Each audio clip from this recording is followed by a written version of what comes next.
அல்லேலூயா. கர்த்தர் நல்லவர். அவருடைய பாதத்தில் கூடி வந்திருக்கிற ஒரு யாவரையும் வாழ்த்துகிறேன். தொடர்ந்து தேவனுடைய சமூகத்தில்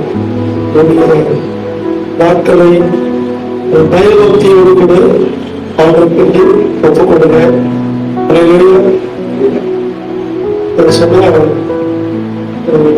தேவனாகிய கர்த்தர் அதை ஆசீர்வதிக்க விரும்புகிறார். அந்த ஆசீர்வாதத்தை பெற்றுக் கொண்டனால தகுதி உள்ளவர்களாய் காணப்பட வேண்டும். அல்லேலூயா. வாசிக்கலாம். மத்தேயு சுவிசேஷம்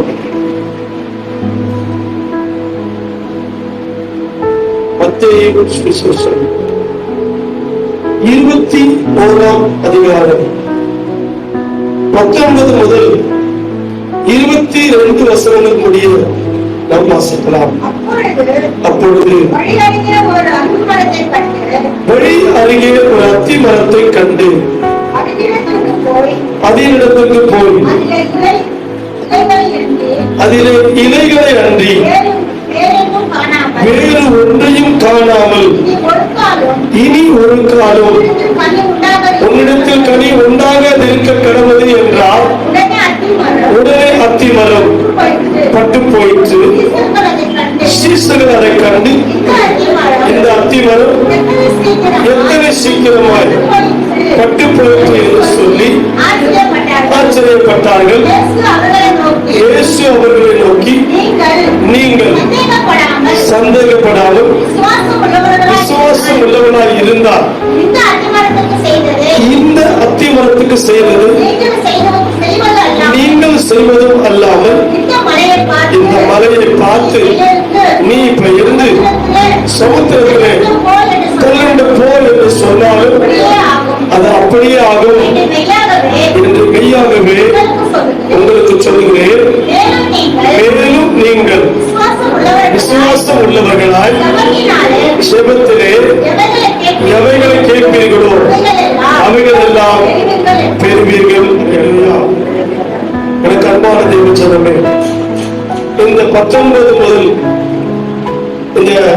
வாசிக்கிற 5 வசனம், இந்த 5 வசனங்களிலே 5 காரியங்களை கர்த்தர் நம்மோடு கூட பேசும்படியாக அல்லேலூயா ஆண்டவர் நம்மிடத்தில் எதிர்பார்க்கிற, ஆண்டவர் நம்மை கொண்டு செய்ய நினைக்கிறவர்களை இன்னைக்கு நம்ம கூட பேசப்படுறார். அல்லேலூயா. தேவன் எதிர்பார்க்கும் காரியங்கள் என்று சொல்லி நாம் பார்க்கிறோம். தேவன் நம்மிடத்தில் எதிர்பார்க்கும் காரியங்கள், இதுதான் இந்த வார்த்தையினுடைய தலைப்பு. இந்த வார்த்தை முதலாவது சொல்லப்பட்டிருக்கிறது. அப்பொழுது வழி அருகே ஒரு அத்தி மரத்தை கண்டு அதனிடத்தில் போய் அதிலே இலைகளை அன்றி வேறு ஒன்றையும் காணாமல் இனி ஒரு காலம் உன்னிடத்தில் கனி உண்டாகாதிருக்க கடவுது என்றார். உடனே அத்திமரம் பட்டு போயிற்று. முதல் எதிர்பார்ப்பு, தேவன் நம்மேல் வைத்திருக்கிற எதிர்பார்ப்பு, எக்ஸ்பெக்டேஷன் என்னவென்று சொன்னார். அல்லேலூயா. நாம என்ன பண்ணணுமா? கனி கொடுக்கிறவா இருக்கணும்.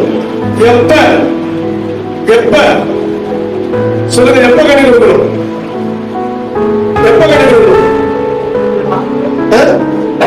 எப்பவுமே, எல்லா நாளுமே நாம் கனி கொடுக்கிற மரமாய் இருக்க வேண்டும். அல்லேலூயா. மரம் எப்படி இருந்துச்சா? மரம் எப்படி இருந்துச்சா? வாசிங்க. மரம் எப்படி இருந்துச்சு? அதனிடத்துக்கு போய் அதிலே இலைகளை அன்றி, அப்ப இலைதான் இருந்துச்சு, மரம் பச்சை பசந்தா இருந்துச்சு. அல்லேலூயா. ஆனா என்ன இல்ல, நீ பச்சையா இருக்கலாம், நீ விசுவாசியா இருக்கலாம், நீ நல்ல வஸ்திரத்தை போட்டு வந்திருக்கலாம், பைபிளை கையிலே வச்சிருக்கலாம், ஆனா உன்கிட்ட கனி இல்லாவிட்டா அல்லேலூயா தேவன் உண்மை பிரியமா இருக்க மாட்டார். தேவன் நம்ம பிரியமா இருக்கும்படிக்கு நாம் அவருக்கு பிரியமானதை செய்ய கற்றுக்கொள்ள வேண்டும். அல்லேலூயா. எனக்கு அன்பான தேவனுடைய ஜனமே, 143 சங்கீதம் 10 வசனம் சொல்லுகிறது, உனக்கு பிரியமானதை செய்ய எனக்கு கற்றுத்தாரும். எனக்கு போதித்தவரும் நீரே என் தேவன். உம்முடைய நல்ல ஆவி என்னை செம்மையான வழியிலே நடத்துவாராக. அல்லேலூயா. ஆண்டவர் என்ன எங்க நடத்தணும்? அப்ப தினம் தினம் தினம் நீங்க என்ன பண்ணணுமா? எனக்கு பிடிச்சதை நான் செய்யக்கூடாது, என் ஆண்டவருக்கு பிடிச்சதை செய்யணும். எதற்கு சொல்லுவீங்க? எனக்கு பிடிச்சத செய்யும்படி நான் அழைக்கப்படல, ஆண்டவருக்கு பிடிச்சத செய்யும்படி அழைக்கப்பட்டிருக்கேன். அதனால நான் ஏசப்பா விரும்புகிற பாதையில நடப்பேன். எதற்கு சொல்றீங்க? கரங்களை தட்டி அல்லேலூயா. எனக்கு அன்பான தேவனுடைய ஜனமே, ஆண்டவர் இன்னைக்கு நம்ம கிட்ட என்ன பண்றா? கனி எதிர்பார்க்கிறார். நம்ம இன்னைக்கு கனி கொடுக்கிறோமா? இங்க வேதம் வாசிக்கும் பொழுது எரேமியா புஸ்தகத்துல சொல்லப்பட்ட நற்குல கனி தரும் திராட்சை கொடியாக நான் உங்களை நாட்டினுடைய 2ஆம் அதிகாரம்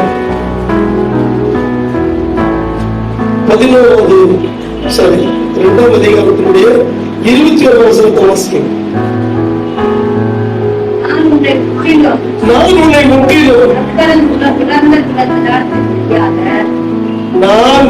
முற்றிலும் நற்கனி தரும் நல்ல கனி தரும் திராட்சை செடியாக நாட்டினேன். நீ எனக்கு காட்டு திராட்சை செடியும் ஆகாத கொடிகளாய் மாறி போனது என்ன? மாறிட்ட நீ விசுவாசியே, நீ முதல்ல மாதிரி இல்ல.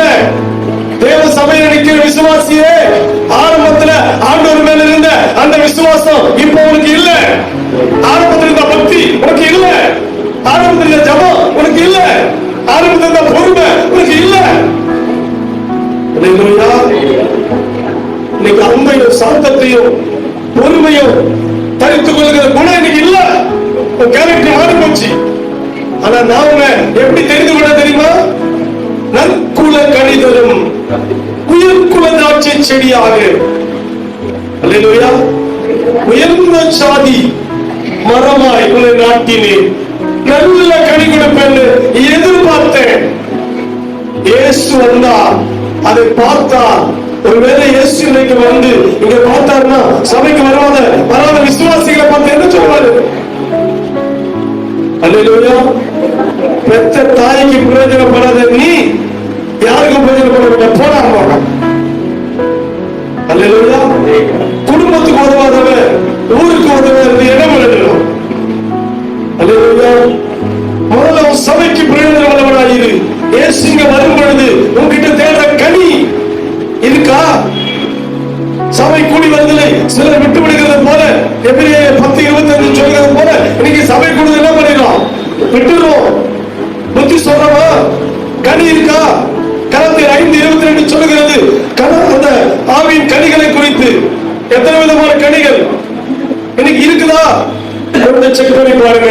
நீங்க மாறிட்டீங்க. அல்லேலூயா. நான் எதிர்பார்க்கிறது என்ன தெரியுமா? நல்ல கனி தரும் திராட்சை. உங்ககிட்ட நல்ல அத்திமரத்தை பார்க்கிறேன். உங்ககிட்ட நல்ல கனியை நான் பார்க்கிறேன். அல்லேலூயா. சபைக்கு வர வர சத்தியத்தை கேட்க கேட்க நீ சுபாவங்கள் மாறணும். ஆனா நீ காட்டு திராட்சை கொடியில் ஆகாத கொடிகளாய் மாறி போனாயே, ஆண்டவர் உன்னை குறித்து வேதனைப்படுகிறார். இன்னைக்கு மனம் திரும்பு. எனக்கு அன்பான தேவனுடைய ஜனமே, கர்த்தருக்கு என்று கனி கொடுக்கத்தக்கதாக. ஏன்னா வேதம் சொல்லுகிறது, எனக்கு அன்பான தேவனுடைய ஜனமே, யோசேப்பு எப்படிப்பட்டவன் சொன்னா, அவன் கனி தரும் திராட்சை கொடி. அப்போ அவன் கனி தரும் திராட்சை செடியா. இன்னைக்கு ஆண்டவர் நம்ம கிட்ட